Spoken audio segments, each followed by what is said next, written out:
हाँ। ठीक है। पहला चैप्टर कंप्यूटर विषय में डाटा संचरण एवं संचार माध्यम। डाटा संचरण और संचार माध्यम का मतलब है एक स्थान से दूसरे स्थान तक डेटा का आवागमन। एक स्थान से दूसरे स्थान तक डेटा का आवागमन वो मैसेज के रूप में भी हो सकता है, वीडियो के रूप में भी हो सकता है, ऑडियो के रूप में भी हो सकता है और चित्रों के रूप में भी हो सकता है। आज का समय आधुनिक युग है और डाटा संचरण का जो कार्य है वो बहुत तेजी के साथ एक स्थान से दूसरे स्थान तक गति करता है और ये सूचना तकनीकी के अंतर्गत दुनिया की सबसे बड़ी ताकत के रूप में उभरता है। तो डाटा और संचार माध्यम है। तो डाटा क्या है और उस डाटा को एक स्थान से दूसरे स्थान तक भेजने का माध्यम क्या है। तो इसमें देखेंगे एक तकनीकी होती है मल्टीप्लेक्सिंग तकनीक। मल्टीप्लेक्सिंग तकनीक का मुख्य उद्देश्य है कि डाटा को एक स्थान से दूसरे स्थान तक किस तरह से उसको संचारित किया जाए या एक स्थान से दूसरे स्थान तक कैसे उसको ट्रांसफर किया जाए, ये मेन विषय होता है। तो मल्टीप्लेक्सिंग तकनीक क्या करती है कि कई प्रकार के डेटा होते हैं और कई तरह के उसके संचरण होते हैं। तो मल्टीप्लेक्सिंग तकनीक में पहली तकनीक होती है स्पेस डिवीजन मल्टीप्लेक्सिंग। मल्टीप्लेक्सिंग तकनीक में पहली तकनीक है स्पेस डिवीजन मल्टीप्लेक्सिंग तकनीक, जिसको हम शॉर्ट में बोलते हैं SDM। डाटा को एक साथ लाइनों के समूह में छोड़ना। डाटा को एक साथ लाइनों के समूह में छोड़ना और उसको जो है समय के अनुसार जिस डाटा को जिस सर्वर से जिस लाइन पे स्पेस मिलेगा वहां से वो डाटा संचालित होगा। इसके बाद सर्वर के अनुसार स्पेस डिवीजन में लाइनों के समूह को बना करके उसमें डाटा का संचरण किया जाता है। दूसरा है frequency division multiplexing. Frequency division आप देखेंगे कि दिए गए नोट्स में फ्रीक्वेंसी डिवीजन मल्टीप्लेक्सिंग FDM, इसको शॉर्ट में बोलते हैं FDM का वर्णन है। ये पहले क्वेश्चन है पहले पार्ट का। तो संचार लाइन की कुल तीव्रता ये क्या होती है, फ्रीक्वेंसी, अर्थात ये डाटा संचरण की तीव्रता को बढ़ाता है और इसका उदाहरण है टीवी।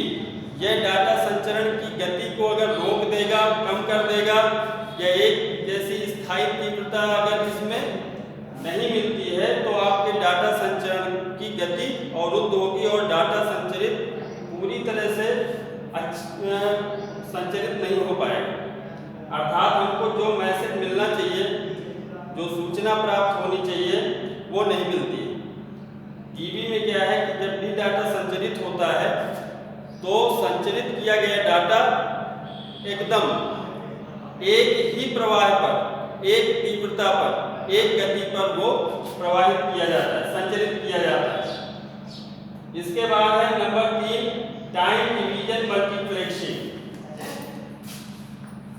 नंबर 3 तीसरी तकनीक है इसमें टाइम डिवीजन मल्टीप्लेक्सिंग, जिसको शॉर्ट कट में बोलते हैं TDM। TDM का फुल फॉर्म है टाइम डिवीजन मल्टीप्लेक्सिंग। अब ये टाइम डिवीजन मल्टीप्लेक्सिंग कौन सा काम करता है, एक निश्चित समय के लिए डाटा को संचारित करने के लिए एक साथ एक ही लाइन का प्रयोग किया जा सकता है। अगर एक साथ अन्य लाइनें या एक साथ बहुत से यूजर्स एक ही लाइन पर आ जाएंगे तो डाटा का संचरण निश्चित रूप से एक समान गति से संपन्न नहीं हो सकता है। इसलिए डाटा का संचरण एक निश्चित समय के लिए जो है लाइन को उपलब्ध कराया जाता है। एक साथ बहुत से डाटा को संचरित करने के लिए सर्वर से डाटा को संचरित किया जाता है, लेकिन तब तक दूसरा डाटा उस लाइन पर नहीं आएगा, जैसे कि जब तक कि पुराना डेटा या पहले से संचरित किया हुआ डेटा उस पर आगे बढ़ता नहीं है। यह टाइम डिवीजन मल्टीप्लेक्सिंग तकनीक की खास बात होती है। तो ये पहले क्वेश्चन की डेफिनेशंस रही। मल्टीप्लेक्सिंग तकनीक में 3 डिवाइडेशन है: स्पेस डिवीजन मल्टीप्लेक्सिंग तकनीक, फ्रीक्वेंसी डिवीजन मल्टीप्लेक्सिंग तकनीक, टाइम डिवीजन मल्टीप्लेक्सिंग तकनीक। और ये तीनों तकनीकें जो है डाटा संचरण को प्रभावित करने के लिए, डाटा संचरण को अनवरत रूप से चालू रखने के लिए तीनों तकनीकें बराबर कार्य करती हैं और इनका अपनी अपनी जगह पर विशेष योगदान होता है। तो डाटा संचरण और संचार माध्यम में एसडीएम, एफडीएम और टीडीएम, डाटा को एक साथ छोड़ना और लाइनों के समूह बनाकर उनको विधिवत रूप से डाटा को क्रमशः संचालित करना। एफडीएम फ्रीक्वेंसी डिवीजन, यह डाटा की तीव्रता को निर्धारित करता है और किस समय पर किस डाटा को कितना जाना है, कहाँ जाना है, कितनी तीव्रता उसको देनी है, यह फ्रीक्वेंसी डिवीजन मल्टीप्लेक्सिंग तकनीक का कार्य है।